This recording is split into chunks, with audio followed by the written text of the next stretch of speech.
What's up, everybody? Welcome back to the third episode here of the Kendall Podcast.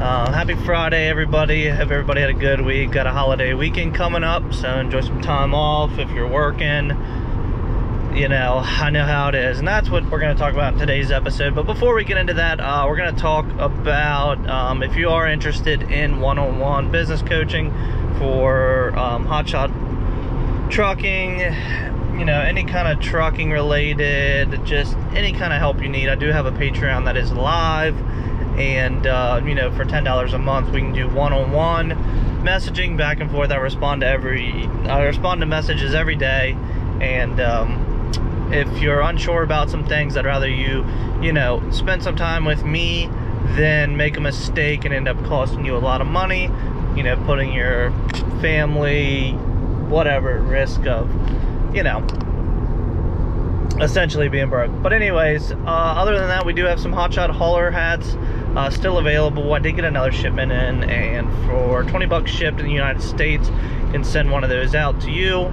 You just have to reach out to me via email. I'll leave my email in the description. But that should be about it for the pre-notes. What we're gonna do today is get into talking a little bit. It's kind of the good and the bad of being a business owner. So, and I get this question a lot, you know, how do you do everything by yourself? Because when it comes to my company, from the phone call, the email, to set up the transportation, to hauling the vehicle, to sending the invoice, to doing the inspections on the vehicles, tracking all the payments, from start to finish and everywhere in between, I am the only person you're going to talk to. I don't have anybody else working for me.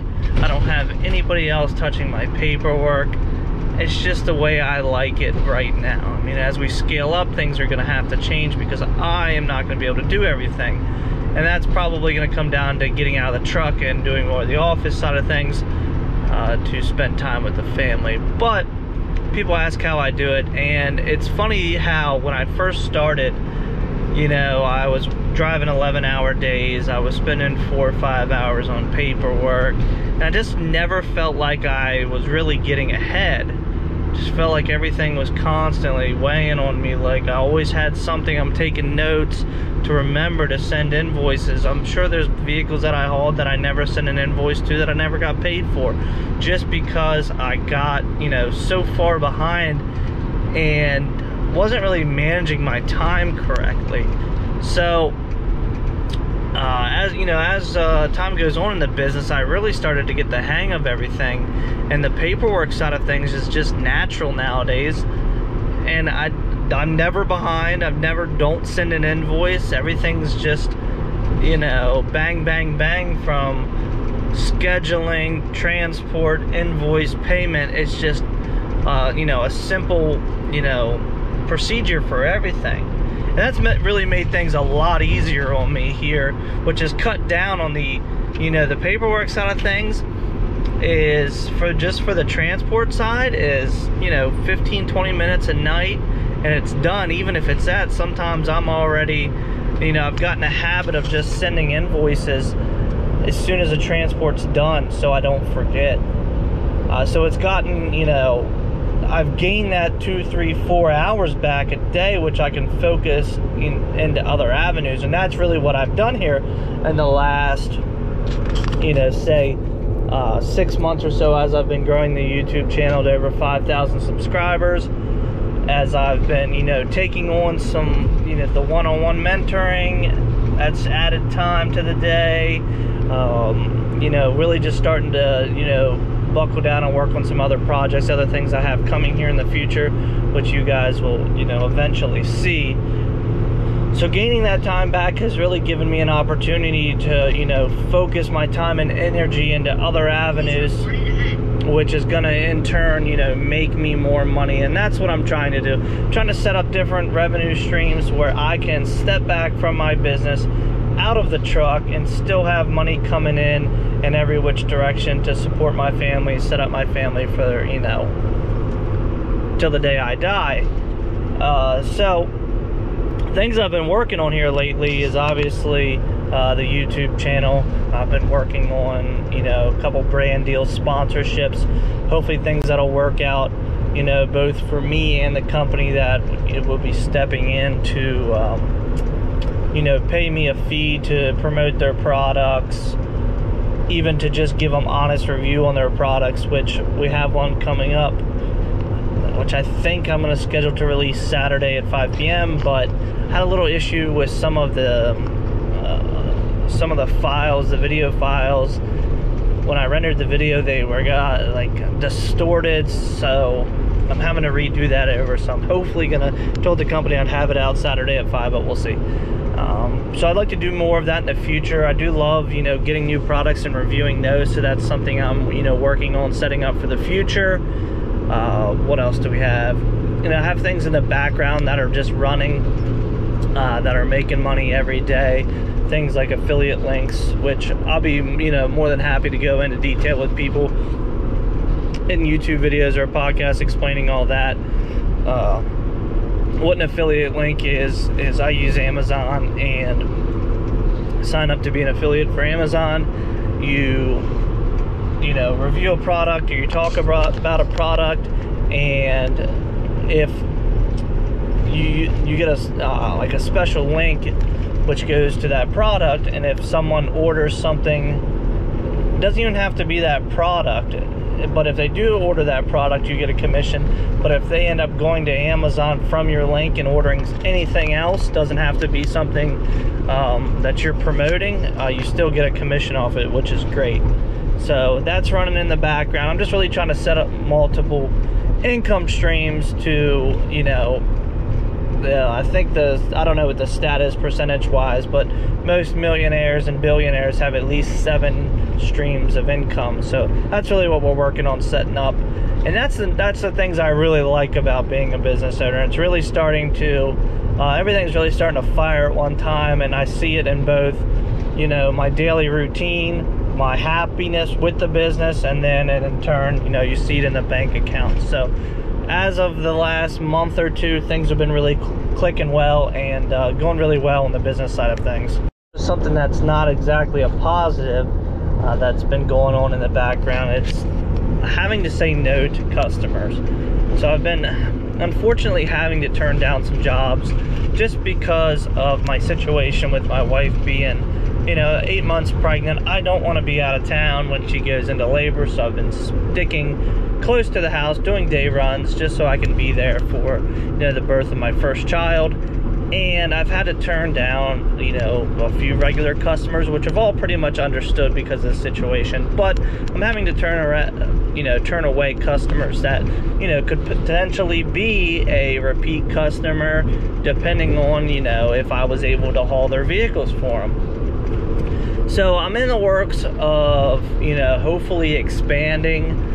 I think I have a type of a business meeting coming up this following week, and we're going to discuss, me and 2 other gentlemen are going to discuss some things and hopefully get a real good plan down to add to the business and be beneficial for all of us.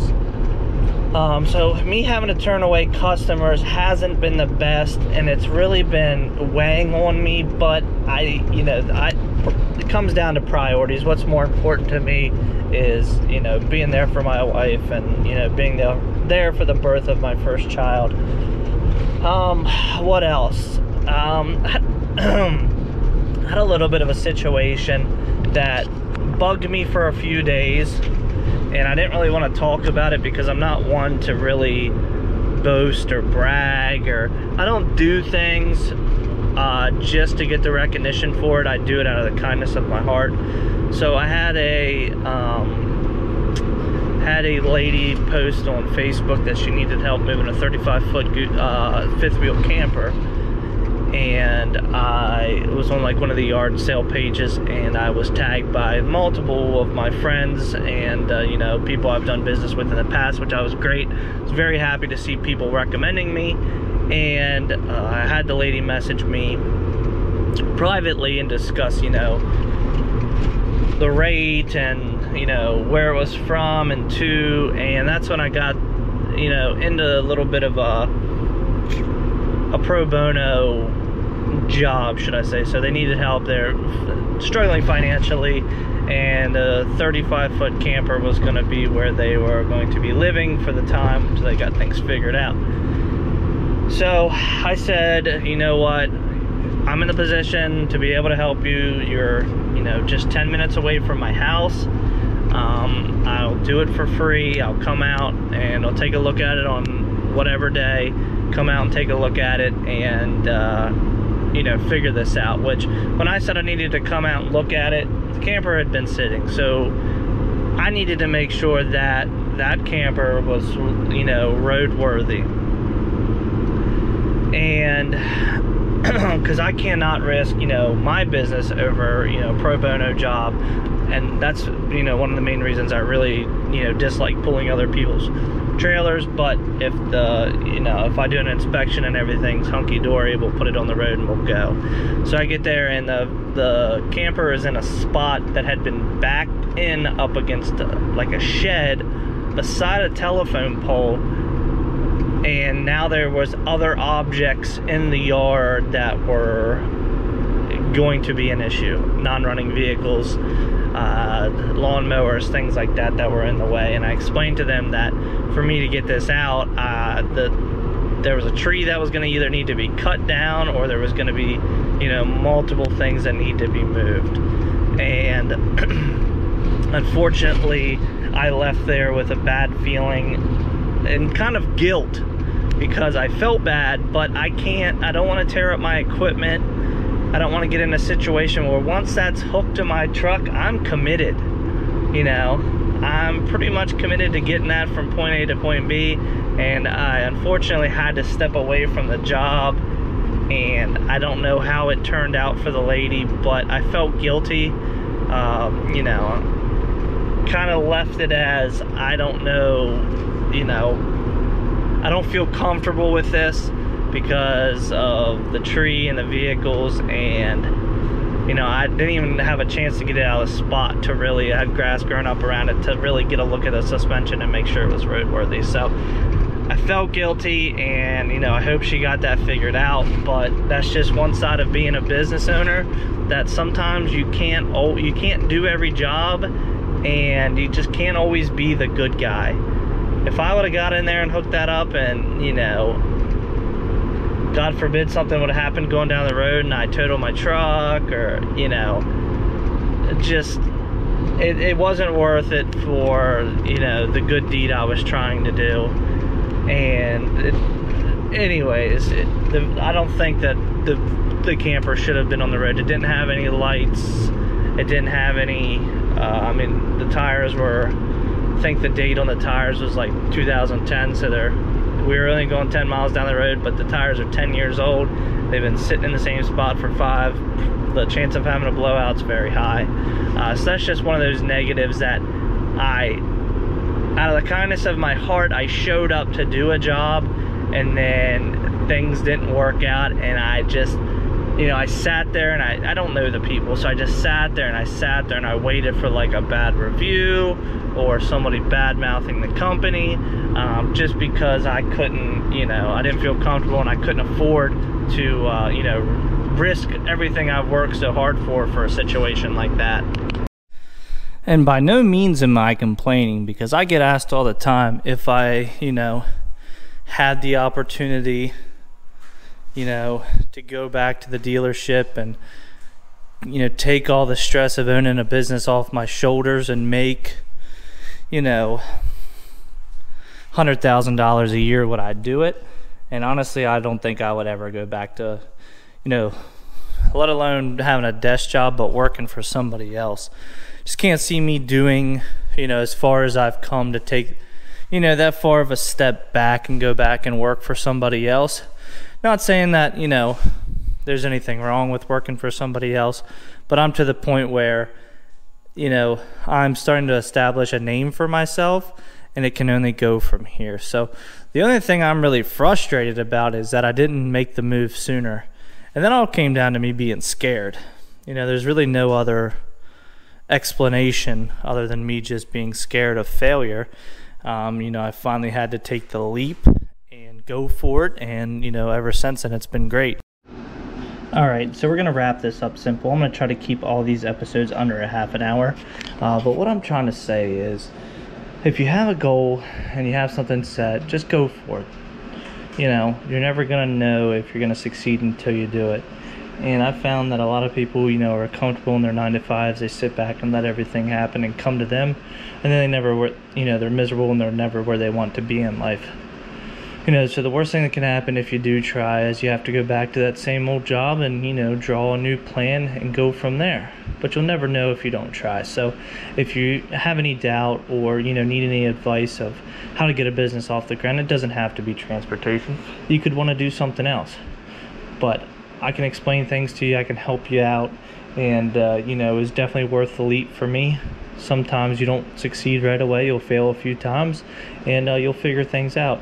But with that being said, we're going to keep this episode kind of short this week. I'm going to try to put out multiple episodes a week because I did find a way to be able to record, quality audio while I'm driving. I have a lot of time while I'm driving, and sometimes I got some thoughts I want to talk about. So that's what we're going to do from here. So don't forget to subscribe to the YouTube channel. If you're listening to this on Anchor, I do appreciate it. Thank you, and we'll see you on the next one.